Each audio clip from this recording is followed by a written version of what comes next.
Om Namo Bhagavate Vasudevaya. Om Namo Bhagavate Vasudevaya. Reading from Srimad Bhagavatam,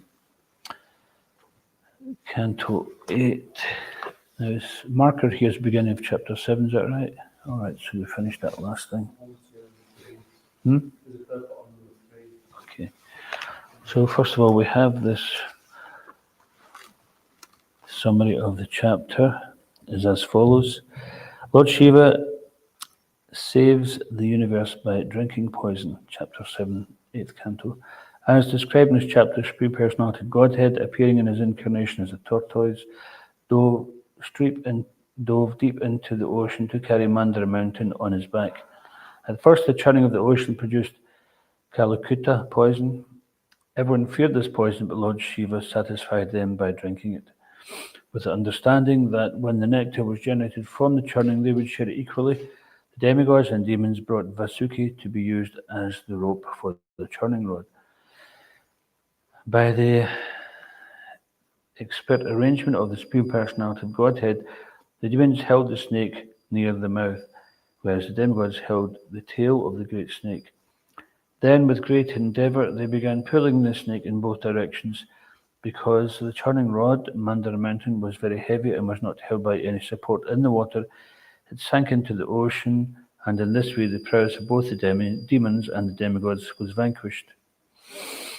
The Supreme Personality of Godhead then appeared in the form of a tortoise and supported Mandara mountain on his back. Then the churning resumed with great force. As a result of the churning, a huge amount of poison was produced. The Prajapatis, seeing no one else to save them, approached Lord Shiva and offered him prayers full of truth.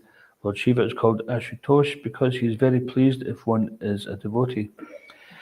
Therefore, he easily agreed to drink all the poison generated by the churning. Interesting here, it says, he's very pleased if one is a devotee. He didn't say if one becomes his devotee. So for those who may be worshippers of Lord Shiva, if they want to please him, they become a devotee of Vishnu or Krishna, and they'll please Lord Shiva by becoming a devotee. Vaishnavanam Yatai Shambhu, he's the greatest of all Vaishnavas. Therefore, he easily agreed to drink all the poison generated by the churning. The goddess Durga Bhavani, the wife of Lord Shiva, was not at all disturbed when Lord Shiva agreed to drink the poison, for she knew Lord Shiva's prowess. Indeed, she expressed her pleasure at this agreement. Then Lord Shiva gathered devastating poison, which was everywhere. He took it in his hand and drank it. After he drank the poison, his neck became bluish. So there's a name for Lord Shiva regarding that. Nilakanta, blue throat. In fact, Prabhupada says that there are many imitators of Lord Shiva who smoke ganja. He says first they must drink an ocean of poison and then they're qualified to smoke ganja. A small quantity of the poison dropped from his hands to the ground, and it is because of this poison that there are poisonous snakes, scorpions, toxic plants, and other poisonous things in this world. Text 1. Shri Shukuvacha te nagarajam amantriya falabhagena vasukim parivya giro tasmin nitram abdim mudanvita arebire Surayata Amritarte Kurudvaha. Translation. Sukadeva Goswami said, O best of the Kurus, Maharaj Parikshit, the demigods and demons summoned Vasuki, king of the serpents, requesting him to come and promised to give him a share of the nectar. They called Vasuki around Mandara mountain as a churning rope, and with great pleasure they endeavoured to produce nectar by churning the ocean of milk. Hari Purustaj Jagrihe Purvandi Vastato Bhavan. The personality of Godhead Ajita grasped the front portion of the snake, and then the demigods followed.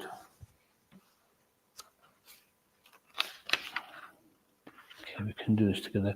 Tan Naichan Daityapatayo Tan Naichan Daityapatayo Maha Purusha Chestitam Mahapurusha Chestitam Na Grinimo yes. Vayam Pucham Na Grinimo Vayam Pumcham Ahir Angam Amangalam Ahirangam Amangalam Swadhyaya Shruta Sampana Swadhyaya Shruta Sampana Prakyata Janma Karmabhi Prakyata Janma Karmabhi Tannai Chanda Chapatayo Mahapurusha Chestitam Agrinimo Vayam Pumcham Ahir Angam Amangalam Swadhyaya Shutta Sampana Prakyata Janmakarmabhi Tannai Chanda Tyopatayo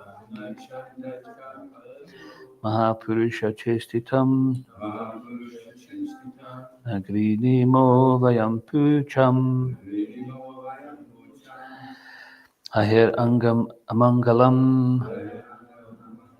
Swadhyaya Shutta Sampana Prakyata Janmakarmabhi. Chant.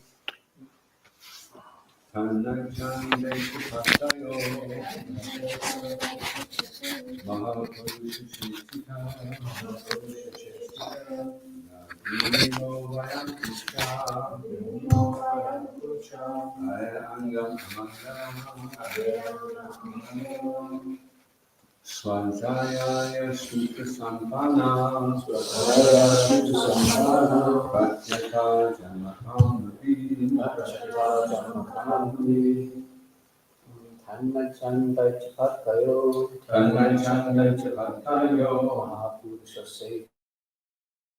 Titam, Mahapurusha Titam, Nadina,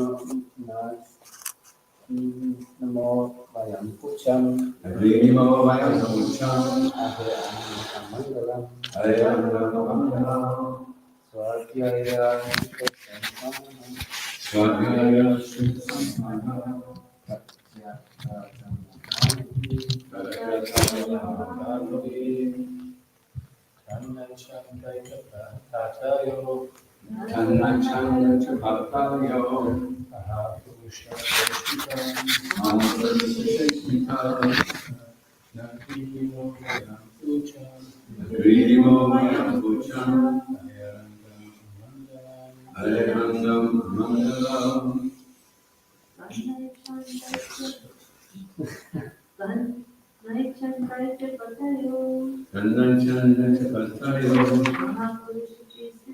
Mahapurusha Chestita,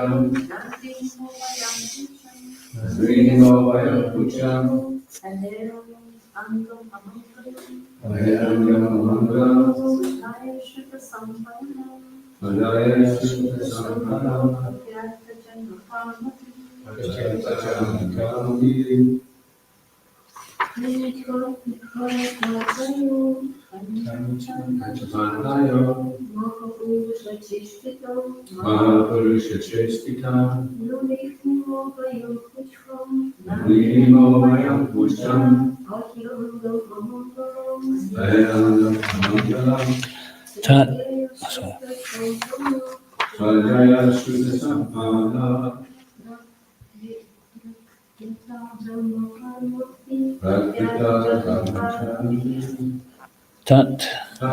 That arrangement, I Chan, not liking Datyapataya, the leaders of the demons, Mahapurusha, of the Supreme Personality of Godhead, Chestitam, attempt, Na, not, Grinima Grima shall take. shall take. Vayam, all of us, the deities.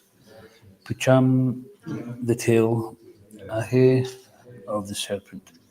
Angam, part of the body. Amangalam, inauspicious, inferior. Swadhyaya, with Vedic study. Shruta, and Vedic knowledge.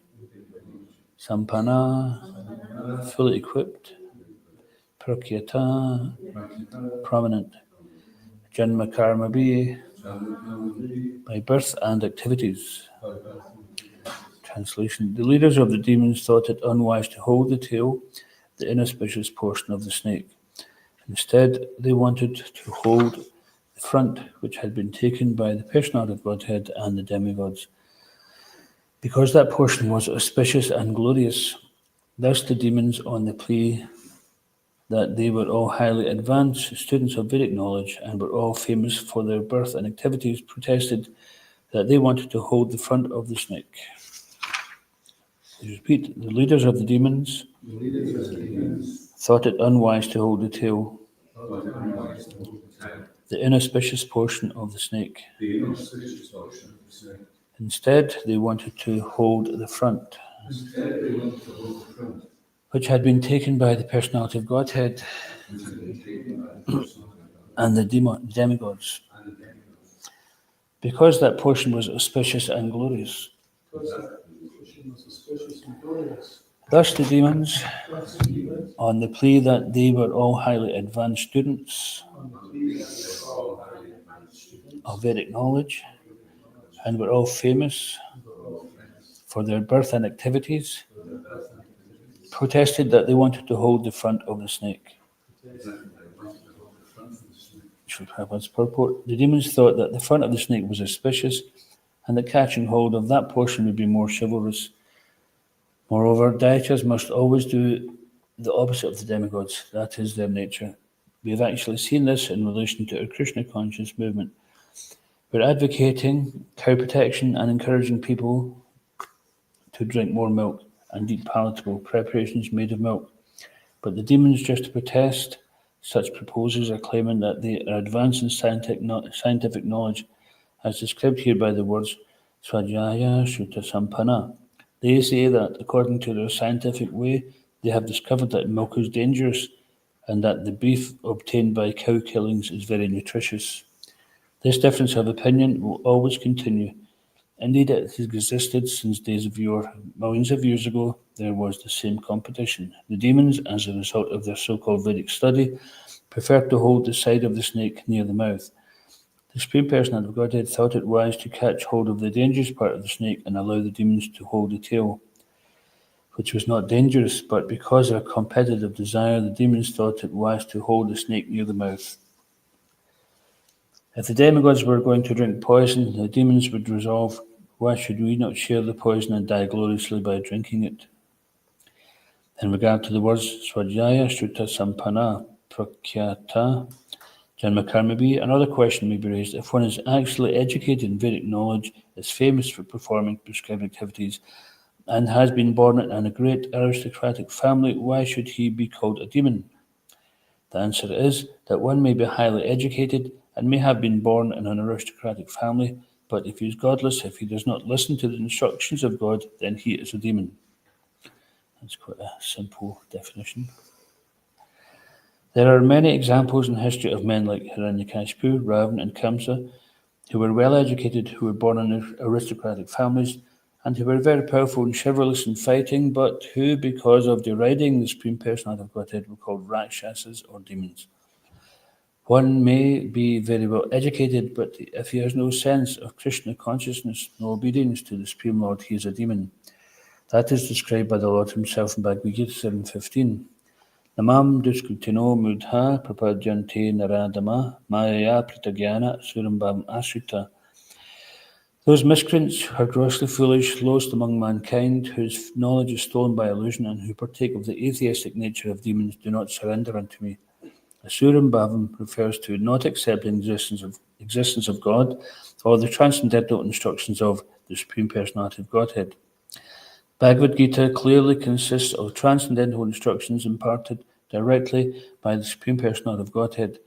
But the Suras, instead of accepting these instructions directly, make commentaries according to their own whimsical ways and mislead everyone without profit even for themselves. One should therefore be very careful of demoniac, godless persons. According to the words of Lord Krishna, even if a godless demon is very well educated, he must be considered a muta, naradama, and maya pritagyana. Om Gyana Timirandasya Gyananjana Salakaya Chakshunmilitam Yena Tasmai Shri Gurave Namaha Vikam Karoti Vachalam Bhagavalagate Grimnat Kripatamam Vande Shigrim Dinitaranam Mam Vishnupada Krishna Pristha Bidle Shimati Bhaktivedanta Swami Namane Namaste Saraswati Devi Gauravana Pacharni Nirvishesha Shunyavadi Paschatya Rishtana Jai Shri Krishna Chaitanya Prabhu Nityananda Shri Advaita Gadadhara Shri Vasadi Gaura Bhaktivinoda Hare Krishna, Krishna Krishna, Hare Hare, Hare Rama, Rama Rama, Hare Hare.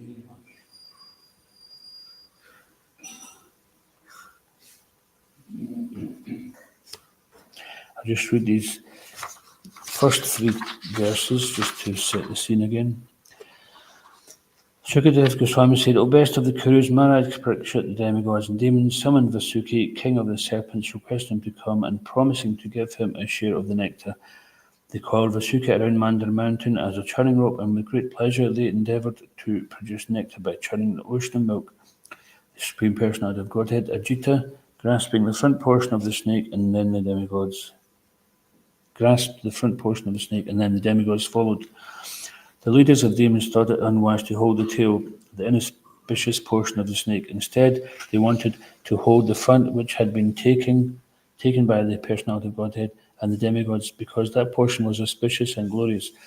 Thus the demons, on the plea that they were all highly advanced students of Vedic knowledge and were all famous for their birthing activities, protested that they wanted to hold the front of the snake.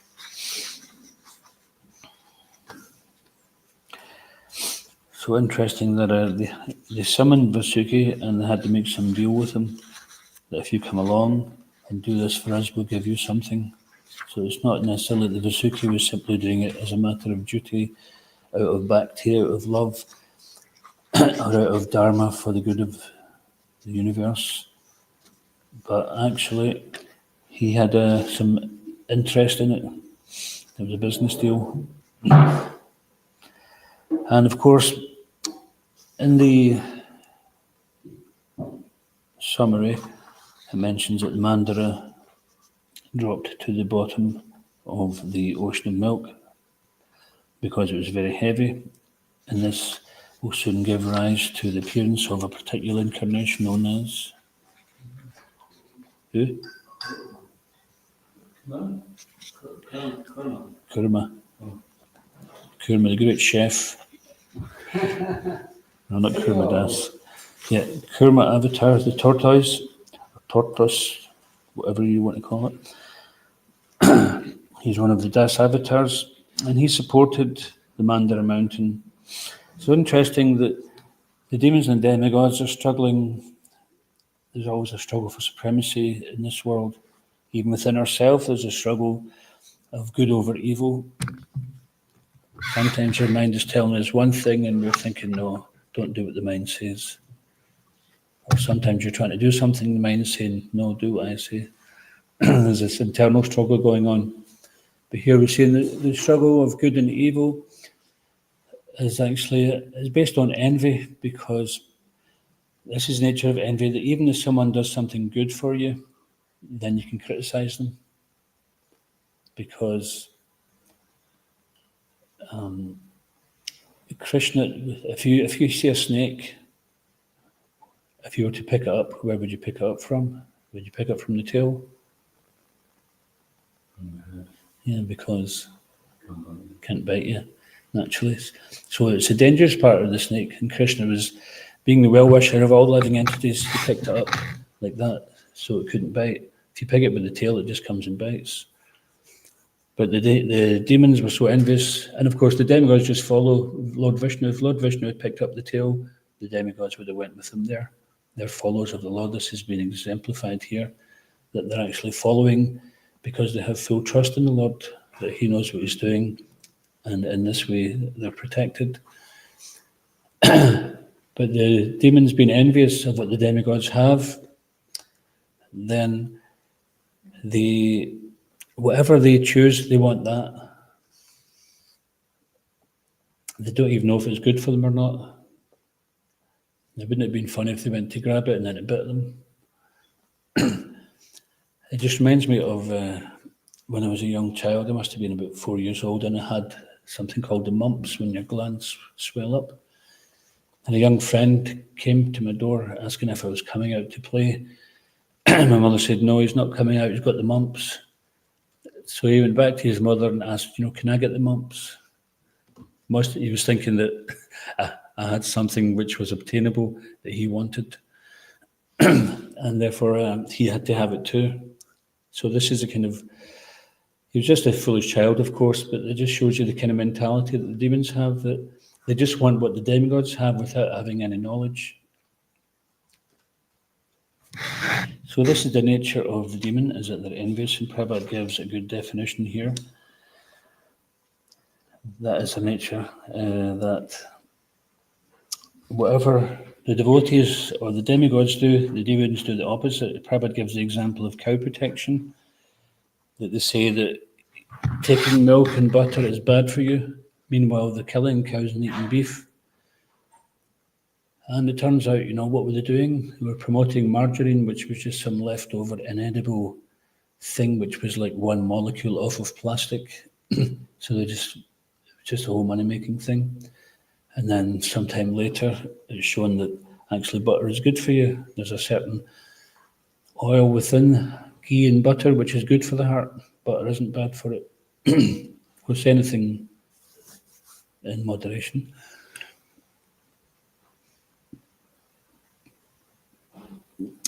And it's interesting because even if you prove the demon's wrong, then they'll keep on fighting. This is the story of the two men who argued about how to cut the cloth. One says, use a knife, that's better. One says, no, scissors is best. And then the whole story, how it ends. The one who says knife, he's winning the argument and he's drowning the guy. And his last desperate act of defiance is, even though his head is under the water and he's being drowned, he's still going like this. He's defeated, well and truly defeated, but he won't give up. So this is the nature of those misguided scientists. We're not saying all scientists are misguided, because there are a group of scientists who would use science to find the truth. Science means truth. But if simply we're looking to get funding, or we're looking for some reputation, to have something named after us, or we're simply just wanting to reject God at all costs, even if God came before them, they wouldn't recognize him. So those people, then there's no convincing of them. Interesting thing I came across recently was that the so-called educated British Raj, they try to minimize the importance and the veracity of the Vedas, saying that they were only 1,500 years old. And there was no such personality as Vyasadeva. It was Vopadev who wrote them about 1,500 years ago, and it's all exaggerated. So they come up with some spiel like that in the hope to fool what they thought was ignorant savages, superstitious savages. But it's interesting, that these ignorant, superstitious savages had so much civilization in terms of their medicine, architecture, art, warfare, so many things. If they were so savage, then why is it that the Vaimanika Shastra contains knowledge of weaponry which was not known until the late 30s, early 40s? They took knowledge from that. But the thing is, just like they say that some of these Vedic arts, people aren't qualified to engage in them nowadays. Therefore, when Arjuna was offered Yantra Siddhi by Maya Danava, the chief architect of the demons. He was the engineer of the demons. And Arjuna saved him from a forest fire. He offered him this benediction of Yantra Siddhi, and Krishna advised him, don't take it, it's the destruction of the world. And it would be the introduction of Kali Yuga. So we see that since the Industrial Revolution, there has been much exploitation and much hardship, simply so that a few people can become wealthy and exploit a greater number of people. And it's interesting, back in the 60s, they used to promise about automating factories and various other labour-saving devices, and they would literally paint pictures of people with plenty of spare time, wandering around in the parks, enjoying so much more free time. This is how they portrayed it, but in actuality what happened is you get so much unemployment, and this turns to crime, it turns to intoxication, etc. And on account of this, then a small number of people became very wealthy. And I heard one interview recently by one farmer has been interviewed, and he said that his granddad used to tell him that after the Second World War, they had a big problem of feeding everybody, so they recognised that it was meant to be a short-term thing where they would just do monocropping.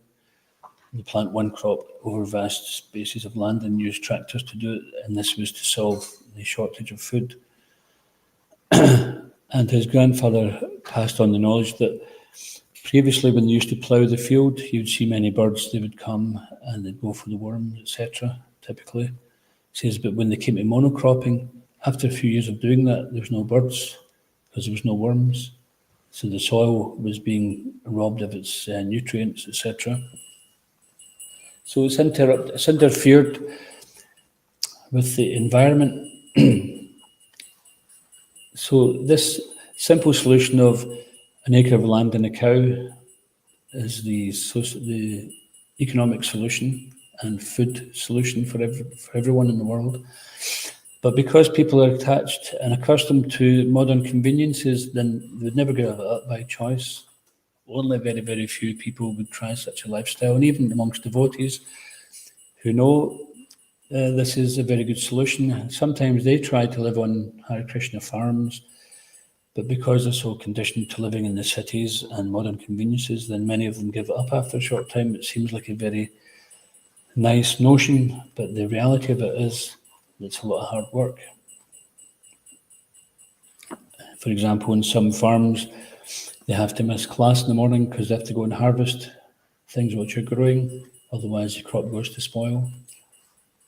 And because they have committed to self-sufficiency, then they're not just going to go and find other ways to make money and then just let the crops not bother planting.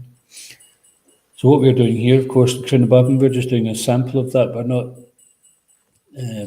portraying ourselves as being self-sufficient. To be self-sufficient would require a lot more endeavour, physically, a lot more number of peoples and a lot more land. And even to be self-sufficient, where do you draw the line? So you get a broken window, what are you going to do? Chop down a tree, turn it into a window? We're living in this real world, and our mission is actually preaching first and foremost. And Prabhupada, in his Shikshamrita letters, he states that those who cannot go and preach or who do not go and preach, then they should work hard on the farms for subsistence of the devotees. Because we're a preaching movement, then the thing is either we engage in preaching or we engage in supporting that somehow with some value.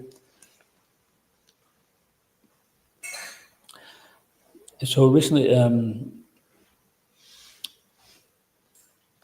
because of the advancement of technology, it's interesting because the scientists, they use their technology to deny the existence of God, but they don't realize what they're doing is painting themselves into a corner.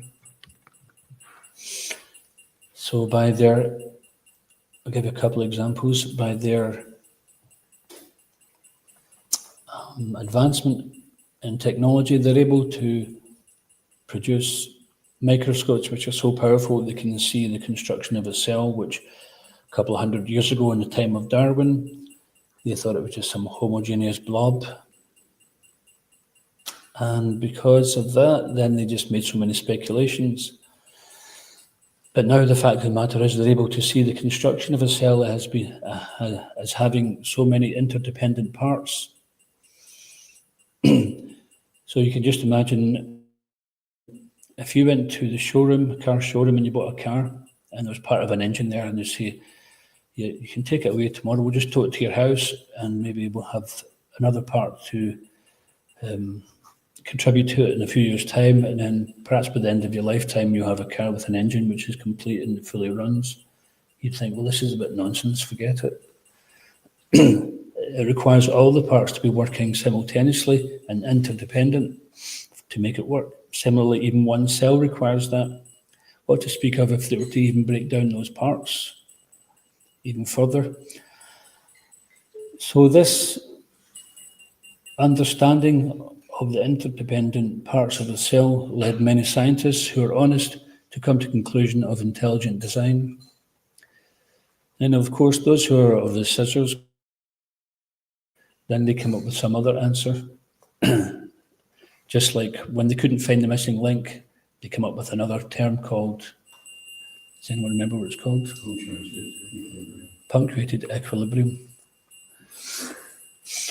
Now, if someone came across to you and you'd never heard of this term before, you think, what the heck's that?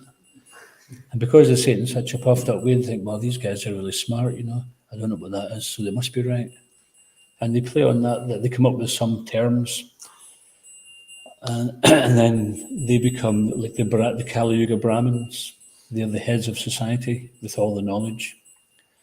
And they speak about this as if it's true, but what they don't see is the irony of the criticism they have for the theists. They blame them for being blind followers, but they're actually doing the very thing they're accusing others of. If you've heard Radio Ram, there's a skit there, which is, so at lunchtime, you can imagine this. There's this cafe, and its main meal is a soup of the day, which is called primordial soup. And then, someone comes along, and there's big queues there from, especially from the colleges and the schools. they come along, they just lap it up. But one guy says, well, what's in it? He says, oh, it's just your basic amino acids and this, that, and the next thing. Well, who makes it? Nobody makes it. It's just there every morning we come, and it's just there on the stove. And somebody must make it. No, don't ask stupid questions. It's just always there. So how blind? The Big Bang, what caused the Big Bang? Whereas Sarva Karana Karnam, the cause of all causes. So Prabhupada was saying that if you see someone who's an Ishvara, then you see who's their Ishvara, and then who's their Ishvara, who's their controller, who's their boss. And Krishna is Katam Isha, he's the original boss of everybody, he has no boss. Therefore, he's known as the Supreme Personality of Godhead. And here we're seeing Vishnu is mentioned as the Personality of Godhead, sometimes Supreme Personality of Godhead because Prabhupada is seeing him as Krishna.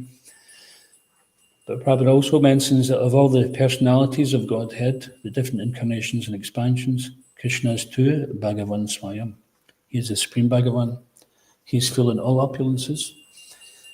So we may have some opulence, might have £10 in the bank, and a couple of pairs of socks. If you're living in the ashram, you might not even have a bank account.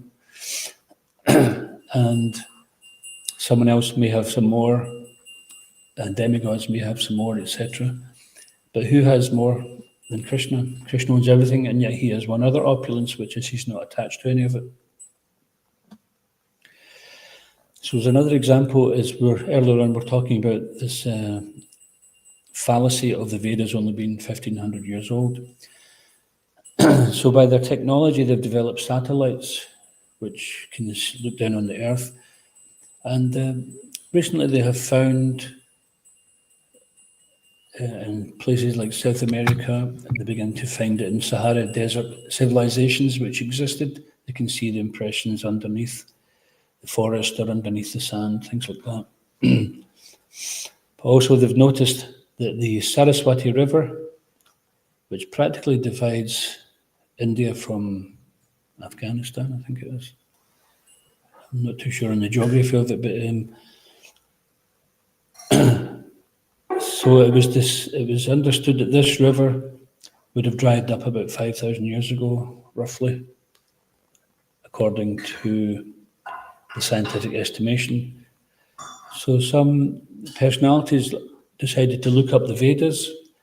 Now, bear in mind that they say the Vedas are only 1,500 years ago, but actually the descriptions of the Saraswati River when it was in full flow in the Vedas, Rig Veda, we're describing the places, the place names as it goes through from the mountains all the way to the ocean. A very clear description. And it was considered that, okay, well, maybe somebody wrote it down some time ago and then it would just pass down. But actually, they were saying they didn't have writing in those days. So either way, they proved themselves wrong. So the Rig Veda, a portion of it was describing the Saraswati River. There's many descriptions in it. And accurately describing its course and the places which could be found along the way. So this would indicate that the Vedas are much older than they say. It's just one example of it.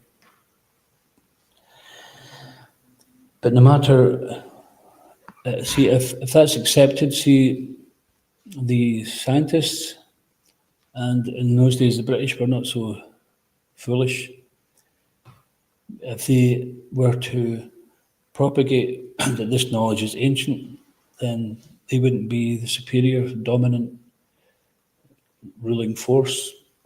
So then, and this is quite typical when someone invades another place, then they destroy that culture and history, so there's nothing left of it. Either they destroy it forcefully by breaking temples, burning books, things like that, or they assimilate it into something else.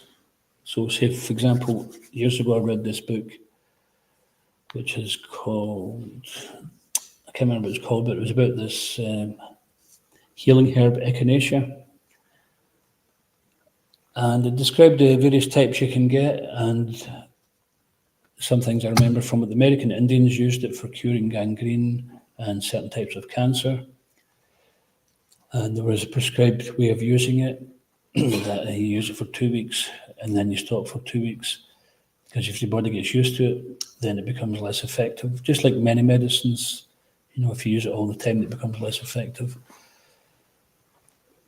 But then the person in this book said that they started to market it in such a way that it didn't really have that much effect. It might help to alleviate a little bit of the cold, etc. Because they water it down. They use the weaker version of it. There's two main ones, angustifolia and purpurea, and they use a weaker version of it.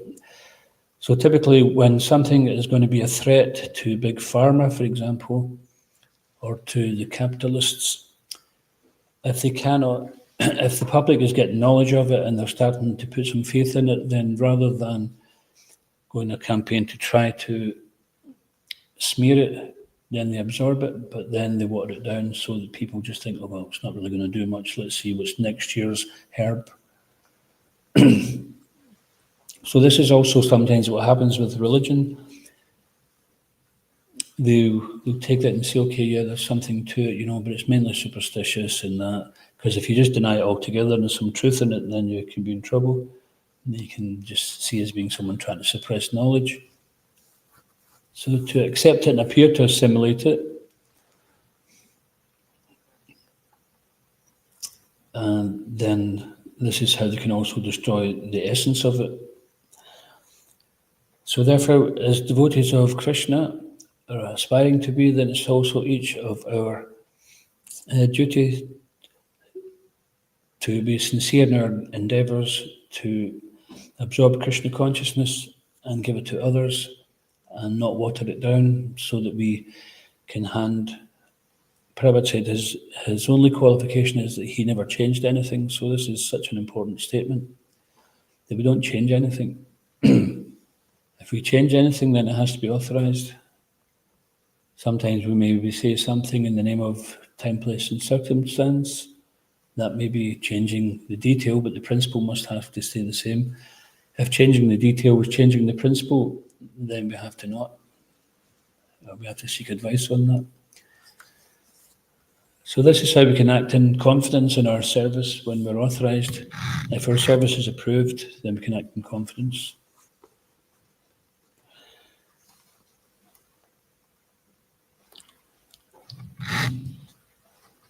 So it's interesting that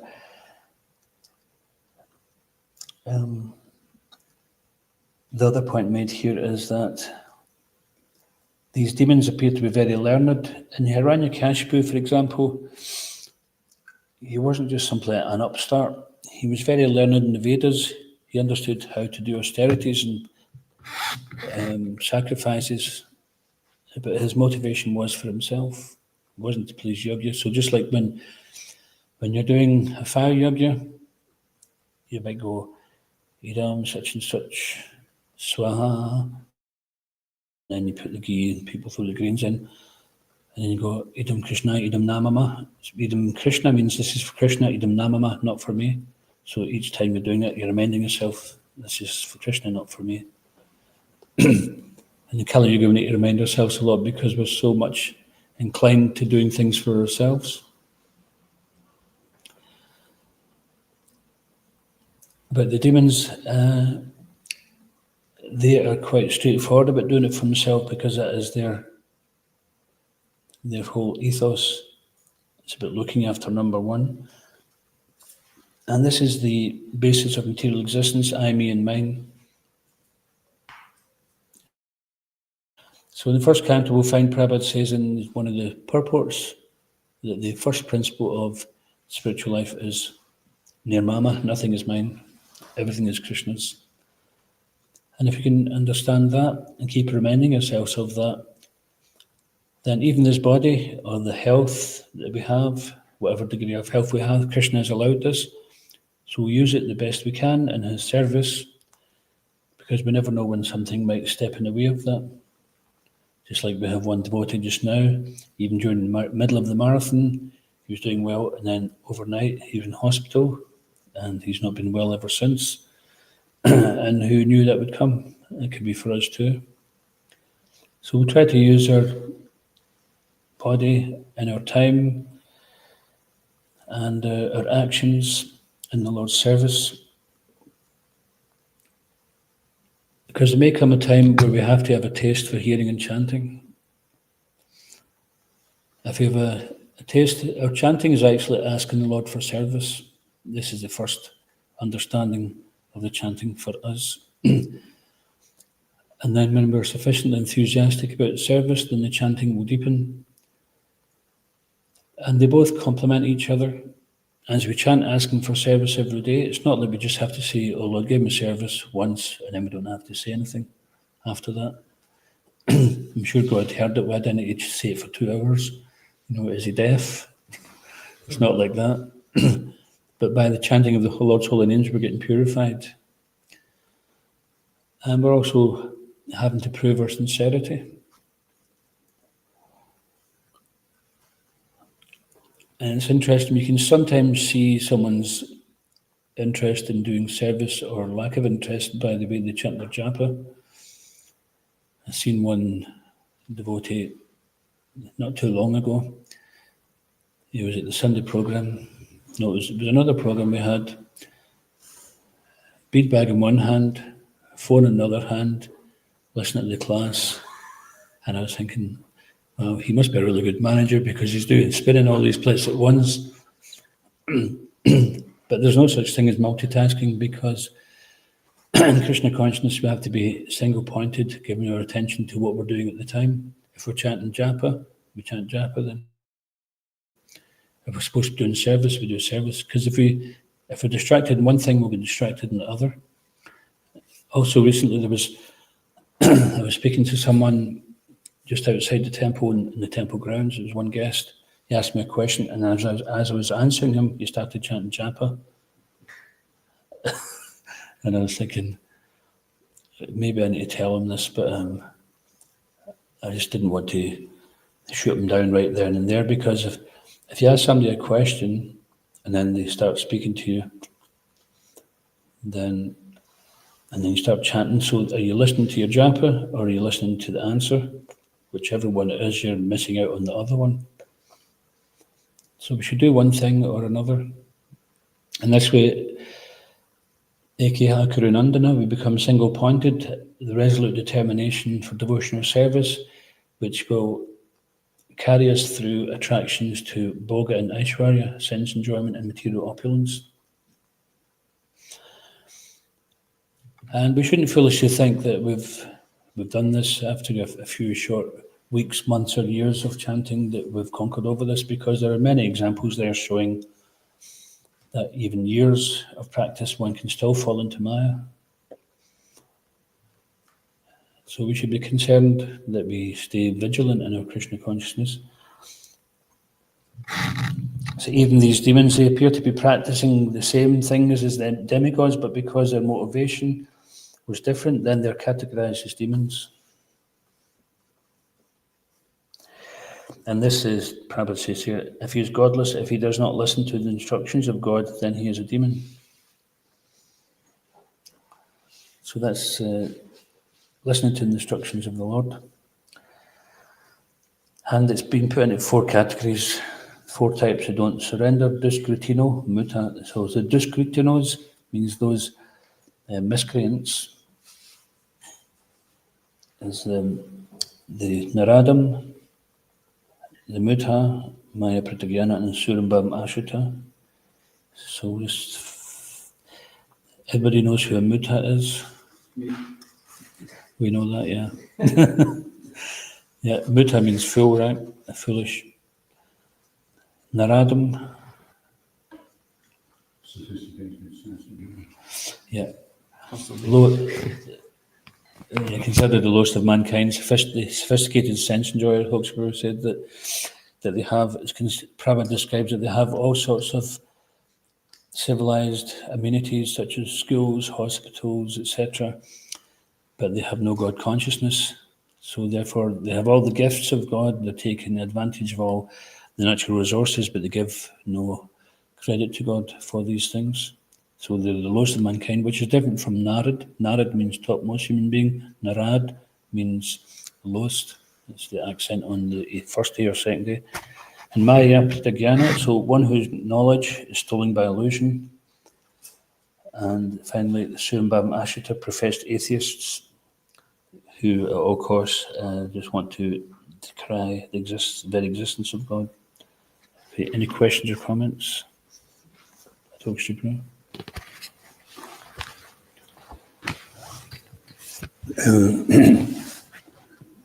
You were saying in class that if we don't go out to do Sankirtan, then we can work hard on farms.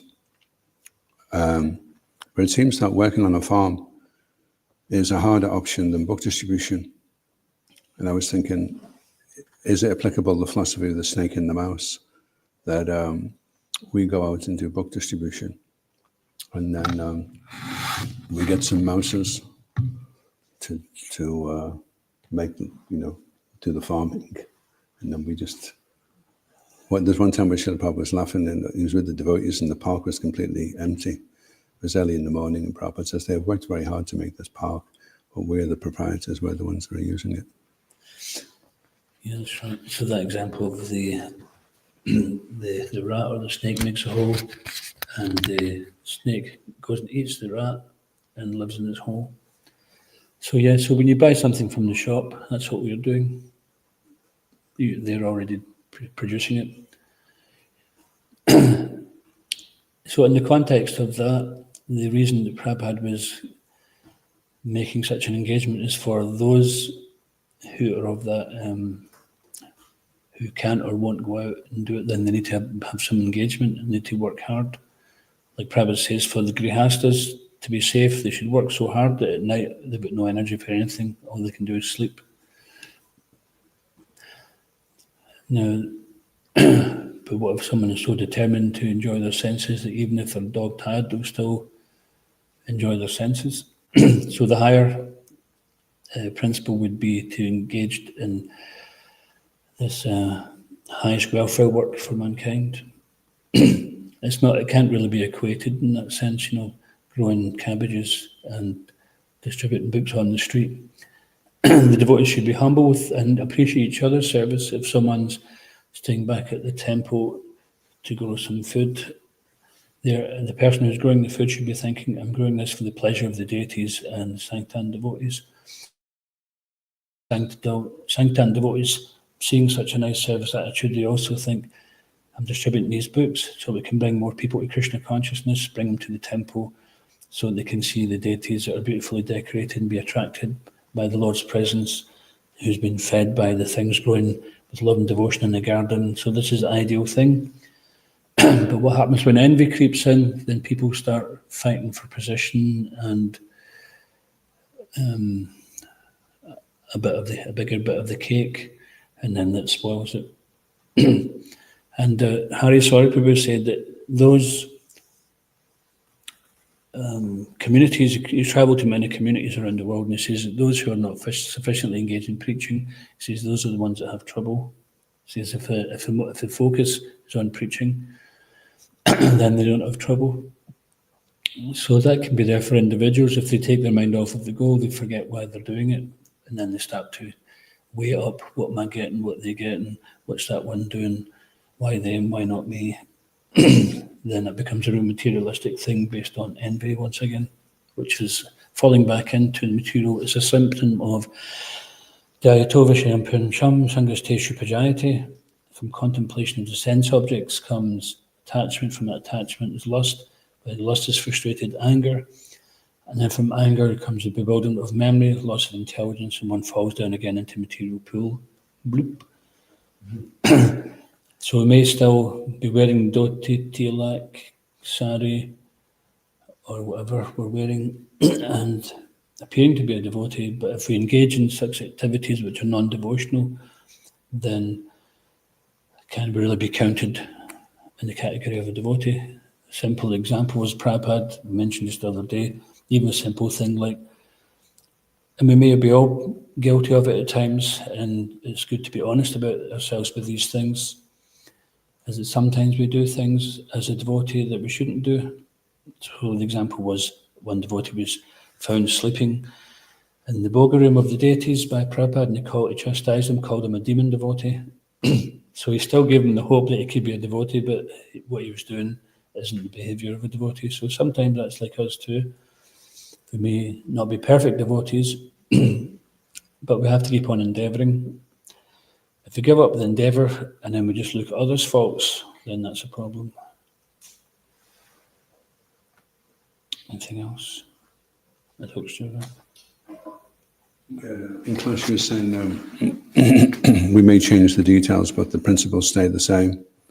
And we had that point came up last night, and we had a disciple meeting with Shiv Ramaj, and they were saying, well, surely we have to adapt, because Prabhupada did change things around. He did one thing and then he did another, so maybe if he'd have been around longer, he would have changed his opinion on Vaishnavi Diksha. And Guru Maharaj said, well, that applies to details, not to principles. Yeah, and sometimes that's the thing, is to identify what is the principle and what is the detail. And if we're unsure, then we can ask someone that we may have some trust, what is the principle and what is the detail here. Just like Sri Krishna Sankirtan, we're devotees or servants of the Sri Krishna Sankirtan movement. And sometimes we're going to Harinam, Tilak, Dhoti, Sari, and then sometimes we'll do Kirtan Yoga, which is just still chanting the holy names and giving out prasad. But sometimes we have to dress a little bit different and get people's confidence into chanting with us, because it's a strategy to get them to a certain point. Thus you have hundreds of millions of names like Krishna and Govinda, so it's not that we simply just have to chant Hare Krishna or we've become bogus. So we're trying to get people to chant. Even sometimes devotees, will chant other mantras that are not Vishnu Tattva, but there's so many Vishnu Tattva mantras we can chant, which is not, from my point of view personally, that we don't necessarily have to go and chant other mantras. Because where does it end? If you do that, then you can open it up to all sorts of chants which are bogus. Like there was some Sahaja groups were making up chants, and they're trying to make it that Nitai and Gora were the same as Radha and Shyam. I won't chant the mantra because you're not supposed to chant these bogus mantras because you release it into the atmosphere and then it becomes something. So the whole movements, which is existing generation after generation, is based on speculations. And Bhaktivinoda Thakur and Srila Bhaktivedanta have written about these different breakaways, and it's very good to get to know them. I'm reading a bit about that just now, and it helps us to recognise what could be a possible breakaway and the deviance, so that we don't become embroiled in that. And to understand what is maintaining the principle, changing the detail, and not becoming a deviant sect or something like that.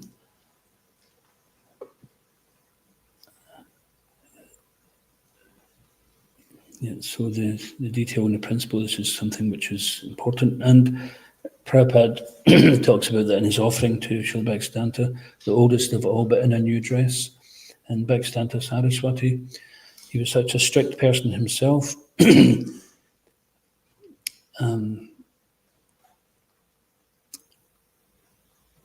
But he was so clear about Yukta Vairagya that he could use so many things in the Lord's service, regardless of whatever criticism came towards him, because he was 100% confident this is for the service of the Lord and for the well-being of the majority of people.